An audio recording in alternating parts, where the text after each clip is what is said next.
الحمد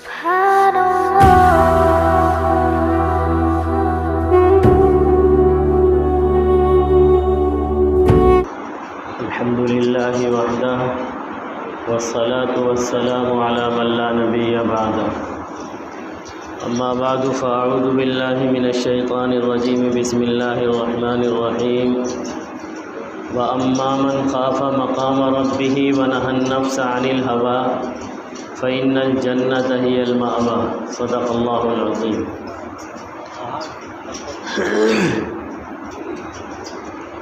گزشتہ ہفتے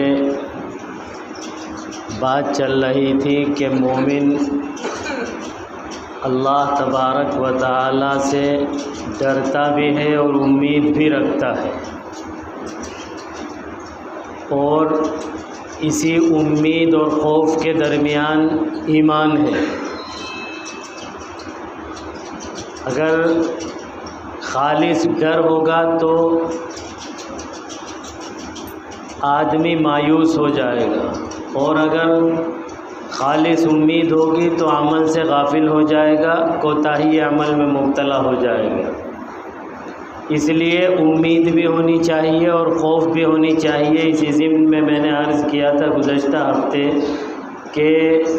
ایک تو عوام الناس کا خوف ہوتا ہے، جس میں یہ ہوتا ہے کہ یا تو غلطی کرنے سے ڈرتا ہے یا غلطی کرنے کے بعد ڈرتا ہے۔ غلطی ہو جائے تب ڈر لگتا ہے اللہ تبارک و تعالی ناراض ہو جائیں گے۔ یہ ادنا درجے کا خوف ہے، یہ ادنا درجے کا خوف ہے کہ آدمی غلطی کرنے سے ڈرے یا غلطی ہو جانے کے بعد خوف غالب آ جائے اور پھر توبہ کر لے۔ اور اگر غلطی کر رہا ہے اور پھر کوئی خوف نہیں، کوئی ڈر نہیں، کوئی احساس نہیں، تو پھر یہ گویا کہ بغاوت ہے۔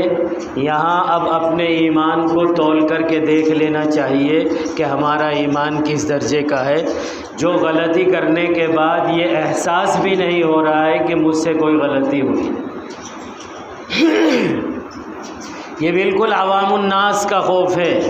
یعنی بالکل عام درجے کے جو مومن ہیں ان کے اندر کم از کم یہ بات ہونی چاہیے کہ آدمی اگر غلطی کرے تو لرز جائے، یا تو غلطی کرنے سے پہلے احساس ہو جائے یہ تو کیا کر رہا ہے، اس سے تو اللہ ناراض ہوگا۔ اور اگر غفلت میں غلطی ہو ہی جائے، بہک جائے، نفس سے مغلوب ہو جائے، شیطان سے مغلوب ہو جائے، تو غلطی کرنے کے بعد یہ احساس ہو اللہ ناراض ہو جائے گا، یہ میں نے کیا کر دیا۔ اور اگر یہ اس درجے کا بھی خوف نہیں ہے تو پھر ہم کہاں ہیں، یہ اپنے آپ کو تول کر کے دیکھ لینا چاہیے۔ ہم صبح سے شام تک غلطیاں کرتے ہیں، صبح سے شام تک نافرمانیاں کرتے ہیں، صبح سے شام تک بغاوتیں کرتے ہیں، اور ہمارے کان پر جو نہیں رینگتی ہے کہ ہم نے کیا ہے، ہم نے کیا ہے۔ تو اگر یہ جو نہیں رینگ رہی ہے، اگر یہ احساس نہیں ہو رہا ہے غلطیاں کر کے، نماز چھوڑتا ہے کوئی احساس نہیں کہ میں نے کتنا بڑا جرم کر دیا، حرام کھاتا ہے کوئی احساس نہیں، اور یہ تو کہتے ہوئے شرم آتی ہے منبر پر بیٹھ کر کہ امت مسلمہ کا وہ طبقہ جو اپنے آپ کو رسول اللہ صلی اللہ علیہ وسلم کا غلام کہتا ہے، اس میں بھی بہت سارے لوگ اس ام الخبائث کا استعمال کرتے ہیں جس سے عام طور پر انسان کراہت کرتا ہے، یعنی شراب بھی پیتا ہے مسلمان۔ سن کر کے تعجب ہوتا ہے کہ مسلمان اور شراب پیے، یہ تو فطری طور پر اس کی کراہت دل کے اندر ہوتی ہے، اس کی ناپسندیدگی دل کے اندر ہوتی ہے، پھر ایک مسلمان ہونے کے باوجود ایسا کیسے کر لیتا ہے اور کرتا ہے، اور پھر اس کے کان پر جو نہیں رینگتی۔ تو اپنے ایمان کو تھوڑا سا تول کر کے دیکھ لینا چاہیے۔ اللہ تبارک و تعالیٰ کی عظمت، اللہ کا خوف دل کے اندر کتنا ہے، اپنا تھوڑا سا جائزہ لے کر کے دیکھ لینا چاہیے۔ ہم سب سے نچلی سطح پر بھی ہیں یا نہیں ہیں، اور اگر نہیں ہیں تو اس سے بڑا نقصان کوئی اور نہیں ہو سکتا۔ اس سے بڑھ کر کے آگے بڑھ کر کے خوف ہوتا ہے، میں نے عرض کیا تھا کہ وہ صالحین کا خوف ہوتا ہے۔ صالحین کا خوف یہ ہے کہ بندہ نیک عمل کرتا ہے،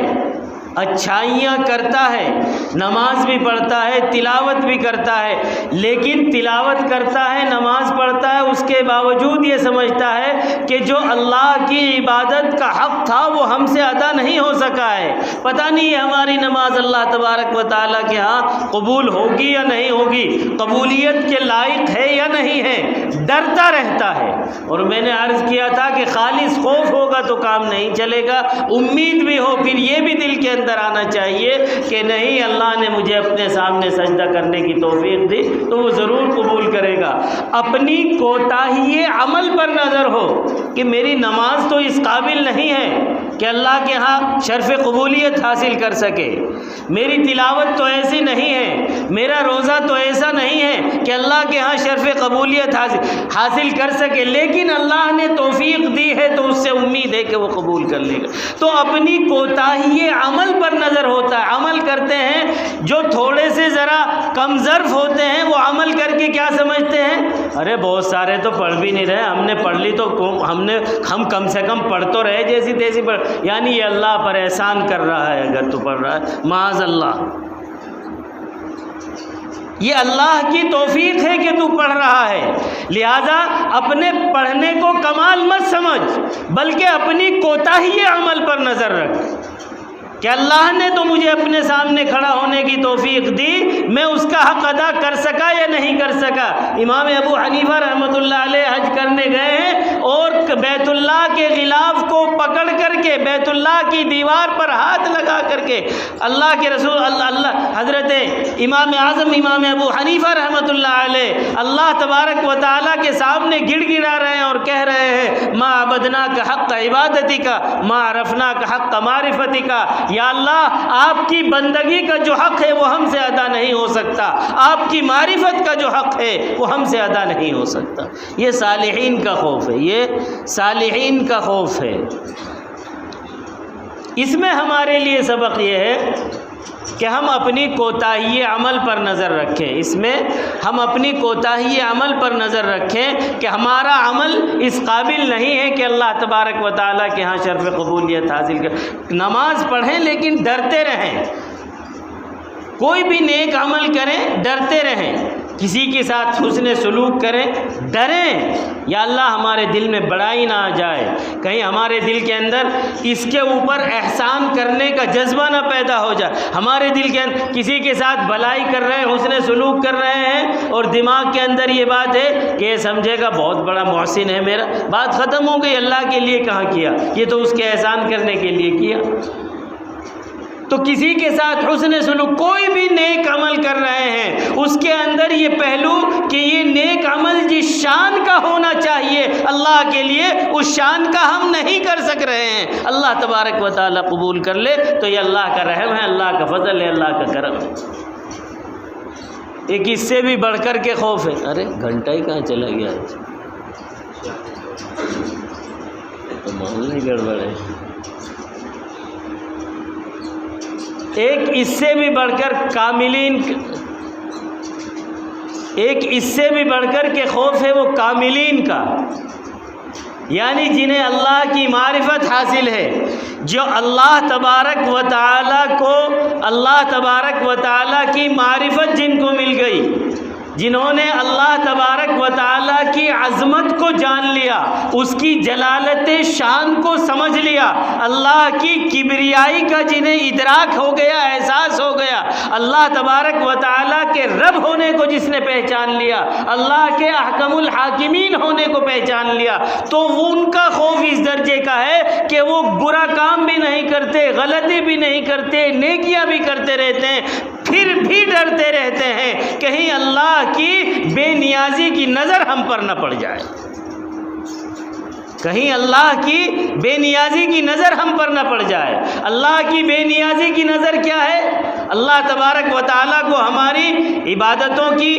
ہماری نماز کی، ہماری تلاوت کی، ہمارے صدقہ و خیرات کی کوئی ضرورت تو نہیں ہے؟ اللہ محتاج، اگر ہم کرتے ہیں تو اپنے فائدے کے لیے کرتے ہیں، اللہ تو بے نیاز ہے ہمارے، یہ اللہ کا کرم ہے کہ وہ ہماری ان عبادتوں سے خوش ہو کر کے ہمیں نواز دیتا ہے، یہ تو اللہ کا کرم ہے، لیکن اللہ کی شان بے نیازی ہے، اگر وہ چاہے ساری زندگی آدمی عبادت کرتا رہے اور اس کے ہاں نہیں قبول تو نہیں قبول،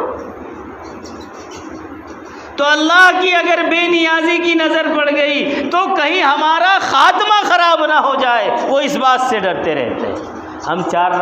چار ٹائم کی نماز پڑھ کر کے جماعت سے اور ایک ٹائم کی قضا پڑھ کر کے یہ سمجھتے ہیں کہ ہم تو بندگی کا حق ادا کر رہے ہیں، ہم تو بندگی کا حق ادا کر رہے ہیں، لیکن کامل ایمان والے جو ہیں وہ سب کچھ کر کے بھی ڈرتے رہتے ہیں کہ کہیں اللہ کی بے نیازی کی نظر ہم پر نہ پڑ جائے، اگر بے نیازی کی نظر ہم پر پڑ گئی تو کہیں ایسا حال نہ ہو جائے، اللہ تبارک و تعالیٰ کے ہاں کوئی کسی کی ضرورت نہیں ہے۔ بلعم بن باعورہ یہ ایک شخص گزرا ہے بنی اسرائیل کے زمانے میں، بہت عبادت گزار تھا، 400 سال تلک اللہ تبارک و تعالیٰ نے اس کو دین کا علم بھی دیا تھا، معرفت بھی دی تھی، بڑا متقی پرہیزگار تھا، مرجع خلائق تھا، لوگ اپنے مسائل پوچھنے کے لیے آتے تھے، دعائیں کروانے کے لیے آتے تھے، لیکن جب اللہ تبارک و تعالیٰ اس قصے کو اللہ نے قرآن پاک کے اندر وَاتْلُ عَلَيْهِمْ نَبَأَ الَّذِي آتَيْنَاهُ آيَاتِنَا فَانسَلَخَ مِنْهَا فَأَتْبَعَهُ الشَّيْطَانُ فَكَانَ مِنَ الْغَاوِينَ، یہ لمبا قصہ ہے، اس وقت نہیں بیان کیا جا سکتا، بہرحال 400 سال کی عبادت اللہ تبارک و تعالیٰ کو نامنظور ہوئی اور اللہ نے منہ پر دے ماری، شیطان کے نقش قدم پر چلا، شیطان کے پیچھے چلا، اور پھر خاتمہ اتنا خراب ہوا کہ دین بھی گئی، دنیا بھی گئی، یہ زبان لٹک کر کے سینے پر آ گئی دنیا ہی کے اندر۔ جب اللہ کی بے نیازی کی نظر پڑتی ہے، تھوڑا سا اس واقعے کو میں عرض کر دوں تاکہ آپ کی سمجھ میں تھوڑی سی بات آ جائے، بہت اجمالاً تفصیلی واقعہ ہے جو تفسیر کی کتابوں میں آیا ہے۔ یہ ایک بہت ہی عبادت گزار آدمی تھا، یہ سمجھ لیجئے 400 سال تلک عبادت کرتا رہا اللہ تبارک و تعالیٰ کی، مقبول الدعا تھا، اللہ مستجاب الدعا تھا، اللہ تبارک و تعالیٰ کے ہاں دعا قبول ہو جاتی تھی۔ حضرت موسیٰ علیہ نبینا علیہ الصلوۃ والسلام نے جب قوم جبارین، ایک جبارین قوم تھی، جب ان کے اوپر چڑھائی کی تو وہ جبارین ان کے پاس آئے، بلعم بن باعورہ کے پاس آئے اور آ کر کے کہا کہ دعا کر دیجئے، وہ حضرت موسیٰ ہمارے اوپر حملہ کرنے والے ہیں اور وہ تو بڑے سخت ہیں، اور ان کے سامنے سب تھا فرعون کا غرق ہونا اور فرعون کا ڈوب جانا اور بنی اسرائیل کا وہاں سے نکل جانا، تو آپ دعا کر دیجئے کہ وہ ہلاک ہو جائے اور وہ ہمارے اوپر۔ تو اس نے کہا کہ وہ تو اللہ کے نبی ہیں، ان کے لیے میں کیسے بد دعا کر سکتا ہوں، یہ تو میں نہیں کر سکتا ان کے لیے بد دعا کر دوں۔ بہرحال انہوں نے بڑی منت سماجت کی، نہیں مانا۔ پھر اس نے کہا کہ اچھا میں اللہ سے پوچھ لوں، میں استخارہ کر لوں، اگر اللہ کی طرف سے اجازت مل گئی تو میں کر لوں گا۔ تو پھر اللہ تبارک و تعالیٰ سے اس نے جیسے بھی عمل کر کے استخارہ کیا ہوگا، لیکن استخارہ کس بات کا کیا کہ میں اللہ کے نبی کے خلاف بد دعا کر سکتا ہوں یا نہیں کر سکتا ہوں۔ اللہ کی طرف سے تو یہی جواب آنا تھا، ہرگز نہیں کر سکتے، جواب وہی آیا کہ ہرگز نہیں کر سکتے، لیکن یہاں تو یہ سوال ہی نہیں ہونا چاہیے تھا نا کہ اللہ کے نبی کے خلاف میں بد دعا کر سکتا۔ اللہ تبارک و تعالیٰ کو کیا بات بری لگی، چنانچہ وہ لوگ اللہ کی طرف سے جواب آنے کے باوجود وہ لوگ بہت سارا ہدیہ تحفہ لے کر کے آئے۔ اس کی بیوی نے کہا، ایک روایت میں آتا ہے اس نے خود اس کو دیکھ کر کے حالات بدل دیے، اللہ تبارک و تعالیٰ نے دل کی کایا پلٹ دی، بہرحال اس کو قبول کر لیا اور اس کے خلاف اب یہ دعا حضرت موسیٰ علیہ الصلوۃ والسلام کے خلاف بد دعا کرنے کے لیے تیار ہو گیا۔ اب یہ جب بد دعا کرتا تھا تو وہ قوم جبارین، اور اس کی زبان سے وہ الفاظ نکلتے تھے حضرت موسیٰ کے لیے جو نکالتا تھا، جو قوم بد دعا کروا رہی تھی اسی کے لیے وہ نکل، تو وہ کہنے لگے کہ تم تو عجیب آدمی ہو کہ ہمارے خلاف بد دعا کر رہا ہے۔ تو اس نے کہا کہ میری زبان اس کے اوپر قادر نہیں، میں کہنا تو وہی چاہ رہا ہوں جو تم کہلوا رہے ہو، لیکن میری زبان سے یہی نکلتا ہے۔ اور پھر اس کی حالت ایسی ہو گئی، جب اس نے نبی کے خلاف وہ بد دعا تو اس کی قبول نہیں ہوئی، لیکن اللہ نے اس کے اوپر اتنا وبال ڈالا کہ اس کی زبان سینے پر لٹک گئی اور یہ کتے کی طرح ہانپنے لگا، اور جس طرح کتا سانس لیتا ہے نا جلدی جلدی، اس طریقے پر اس کے سانس لینے کی کیفیت ہو گئی، اور دنیا کے اندر بھی ذلیل و خوار ہو گیا اور آخرت بھی تباہ ہو گئی۔ تو کاملین ڈرتے ہیں۔ 400 سال تک اس نے اللہ کی عبادت کی تھی، اللہ نے اپنا علم بھی دیا تھا اور اپنی معرفت بھی دی تھی، لیکن اللہ کی بے نیازی کی نظر جب پڑ گئی وہ سارے کا سارا اکارت ہو گئے۔ اللہ تبارک و تعالیٰ کے یہاں کوئی مسئلہ نہیں ہے کہ بھائی یہ بہت ہے، تو یہ تو بہت عبادت گزار ہے، لہذا لوگ ایجیٹیشن کے لیے کھڑے ہو جائیں گے، مظاہرے کے لیے کھڑے ہو جائیں گے، اس کو وہ تو بے نیاز ہے ہماری ساری عبادات سے، لہذا اگر بے نیازی کی نظر پڑ گئی اللہ تبارک و تعالیٰ کی تو پھر سارے کا سارا عمل اکارت ہو جائے گا۔ اس بات سے ڈرتے رہنا چاہیے کہ یا اللہ خاتمہ ایمان پر فرما، یا اللہ خاتمہ ہمارا کیا بات تھی، آخر عشرہ مبشرہ میں سے ہیں، مراد رسول ہیں، اللہ تبارک و تعالیٰ سے مانگا تھا۔ اللہ کے رسول صلی اللہ تعالیٰ علیہ وسلم نے حضرت عمر رضی اللہ تعالیٰ عنہ کو اللہ سے مانگا تھا، اللہ کے رسول نے، تب اللہ کے رسول کو گویا کہ آپ کی دعا کے بدلے میں عمر دیے گئے ہیں اور آپ کی وجہ سے اسلام کی عظمت و شان بڑی ہے۔ عشرہ مبشرہ میں سے ہے، دوسرا نام آتا ہے عمر فاروق رضی اللہ تعالیٰ، لیکن روتے رہتے تھے، ڈرتے رہتے تھے۔ جب اللہ کے رسول نے بشارت دے دی جنت کی، قرآن نے فیصلہ کر دیا رضی اللہ عنہ ورضوا عنہ، اللہ راضی ہو گیا، لیکن یہ خوف کاملین کا خوف ہے کہ آج تو یہ حالت ہے لیکن کہیں اللہ کی بے نیازی کی نظر نہ پڑ جائے۔ جب ان لوگوں کا یہ حال تھا تو ہمارا کیا ہونا چاہیے؟ ہم تو گناہوں کے اندر ملوث ہیں، لیکن ہم نے اپنے دماغ میں یہ ٹھان رکھا ہے کہ مسلمان ہیں، جنت تو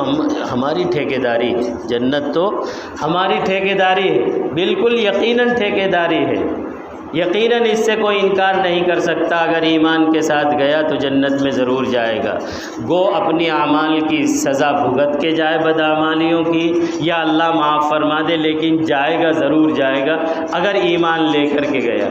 لیکن یہ کیا گارنٹی ہے کہ ایمان لے کر کے جائے گا دنیا سے؟ یہ کیا گارنٹی ہے کہ ایمان لے کر کے جائے گا دنیا سے؟ اگر وہ کام کرے گا، ٹائم بتاتے رہنا بھائی مجھے، 54 ہو گئے۔ اگر وہ کام کرے گا جس سے اللہ تبارک و تعالیٰ راضی رہے تو پھر اللہ تبارک و تعالیٰ اپنی رضا کے ساتھ بلائیں گے، اور اگر کام ایسے کرے گا کہ اللہ راضی نہ رہے تو پھر کیا امید کرتے ہیں کہ اللہ تبارک و تعالیٰ خوش ہو کر کے اسے بلا لیں گے؟ لہٰذا یہ سوچ کر کے اطمینان سے بیٹھ جانا یہ مومن کا کام نہیں ہے، یہ مومن کا کام نہیں ہے کہ یہ سوچ کر کہ بھائی ہم تو جنت میں جائیں گے ہی جائیں گے، ہم تو ایمان والے ہیں، ہم کچھ بھی کر لیں جنت میں جائیں گے۔ جو لوگ سب کچھ کر رہے ہیں وہ ڈر رہے ہیں اس بات سے کہ کہیں اللہ کی بے نیازی کی نگاہ ہم پر نہ پڑ جائے، تو ہم جو کچھ نہیں کر رہے ہیں ہمیں کتنا ڈرنا چاہیے۔ لیکن ہم اطمینان سے بیٹھ گئے، ہمارے دل کے اندر سے خوف بالکل ختم ہو گیا۔ یہ خوف کس طرح آئے گا؟ یہ خوف کیسے آئے گا؟ یہ ہمارے دلوں کے اندر خوف کیسے پیدا ہو؟ وقت ختم ہو گیا ہے، انشاءاللہ العزیز اللہ نے توفیق دی تو اگلے ہفتے اللہ کا خوف کیوں ہو دل میں اور کیسے پیدا ہو دل میں، اس کے لیے بھی تھوڑی سی جاننے کی ضرورت ہے۔ جب ہم اس کو جانیں گے تو انشاءاللہ العزیز اللہ تبارک و تعالیٰ کا خوف بھی پیدا ہوگا، اللہ تبارک و تعالیٰ اپنا خوف، اپنی رضا اور فکر